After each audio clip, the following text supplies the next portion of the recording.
Oke, assalamualaikum warahmatullahi wabarakatuh. Kami dari tim 8 ini ingin mempresentasikan short time scheduling dari bab 15. Oke, Mas, next.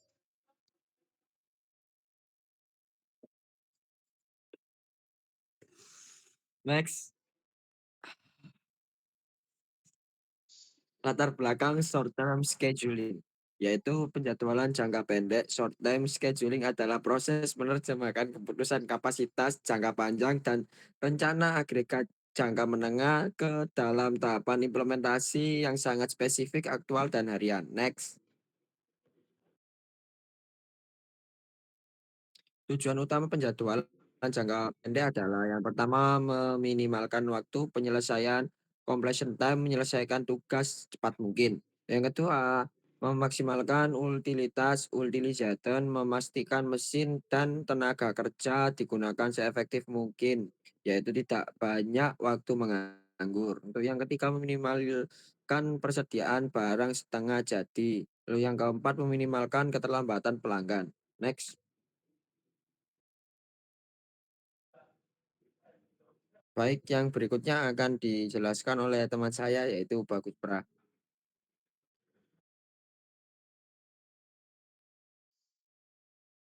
Ini ada contoh 4, yaitu penugasan. Eh, ini yang pertama data berbahaya yang ditampilkan sebelumnya di bagian ini diulangi di sini. Dan langkah 1 hingga 4 adalah ya seperti ini juga tabelnya. Terus yang kedua ada langkah 1 dengan menggunakan tabel sebelumnya dikurangi angka terkecil di setiap baris dari setiap angka di baris tersebut. Hasilnya ditunjukkan pada tabel di sebelah kiri ya, sebelah kiri ini yang tengah. Nah, lalu langkah ke 1B dengan menggunakan tabel yang di sebelah kiri atas, kurangi angka terkecil di setiap kolom dari setiap angka kolom tersebut. Hasilnya ditunjukkan pada tabel sebelah kanan, ya, itu kanannya. Dan langkah kedua, gambarlah jumlah minimum garis lurus, vertikal, dan horizontal yang dibutuhkan untuk menutupi semua angka 0. Karena 2 garis sudah cukup, solusi ini tidak optimal. Nah, untuk solusi ini tidak optimal, guys. Bisa lihat di selanjutnya ya. Nah, lanjut ke langkah ketiga. Kurangi angka terkecil yang belum tertutup dalam tabel ini. Dari setiap angka lain yang belum tertutup, lalu tambahkan ke angka-angka yang berada di persimpangan 2 garis. Lalu kembali ke langkah 2 lagi, tutupi angka 0 dengan garis lurus lagi. Nah, karena apa? Karena 3 baris diperlukan. Penugasan optimal dapat dilakukan. Lihat ke langkah 4. Tetapkan R34 kepada orang C, S66 kepada orang B, dan T50 kepada orang A, lalu merujuk pada tabel B asli. Lalu kita melihat bahwa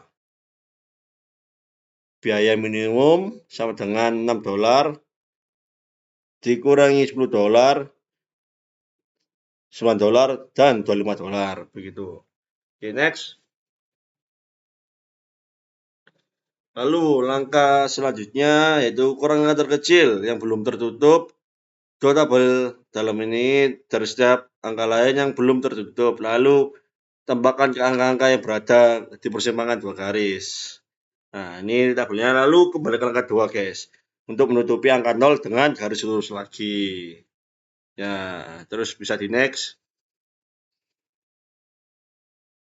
Nah, ini bisa dijelaskan oleh Mas Eros lagi. Terima kasih.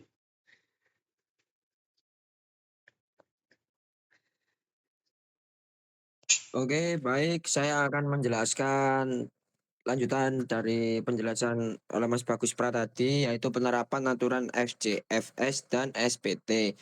Untuk FCFS sendiri itu artinya first come, first served, yaitu urutan berdasarkan kedatangan, yaitu A, B, C, D, E.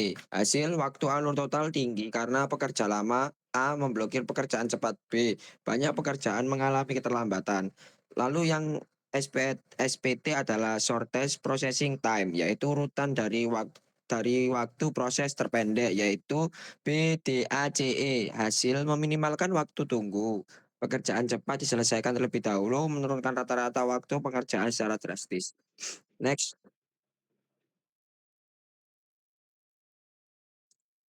Ya, lalu berikutnya ada penerapan aturan EDT dan LPT. Untuk EDT sendiri yaitu earliest due date, yaitu urutan dari batas waktu paling awal, yaitu BADCE. Hasil sangat efektif untuk menekan tingkat keterlambatan maksimum dari pekerjaan yang memilih deadline ketat. Untuk LPT, longest processing time, yaitu urutan dari waktu proses terlama, yaitu ECADP.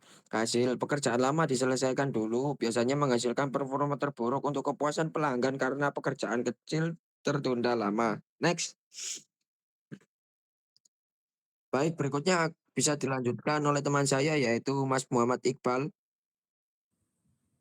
Kasus operasional penjabaran 5 pekerjaan rendering arsitektur di firma Avanti Seti Arsitektur. Pendekatan analisis. 1. Menguji 4 aturan prioritas FCFS, SPT, EDD, dan LPT. Nomor 2. Membandingkan 4 ukuran efektivitas untuk menentukan aturan terbaik bagi perusahaan. Berikut metodenya. 4 performance measure. Yang nomor 1 adalah average completion time, rata-rata waktu penyelesaian. Nomor 2, utilization metric, tingkat utilisasi. Nomor 3, average number of jobs in the system, rata-rata jumlah pekerjaan dalam sistem. Nomor 4, average job lateness, rata-rata keterlambatan. Metode pertama, FCFS, first come, first served.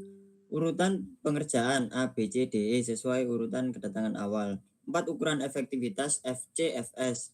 Yang pertama, rata-rata waktu penyelesaian. Nomor 2, metrik utilitas sistem. Nomor 3, rata-rata pekerjaan dalam sistem. Yang nomor 4, rata-rata keterlambatan kerja. Metode kedua yaitu SPT. Urutan pengerjaan BDACE diurutkan dari durasi kerja terpendek ke terpanjang. 4 urutan efektivitas SPT, rata-rata waktu penyelesaian. Nomor 2, metrik utilitas sistem. Nomor 3, rata-rata pekerjaan dalam sistem. Nomor 4, rata-rata keterlambatan kerja. Metode yang ketiga yaitu EDD. Sekian dari kelompok 8, terima kasih.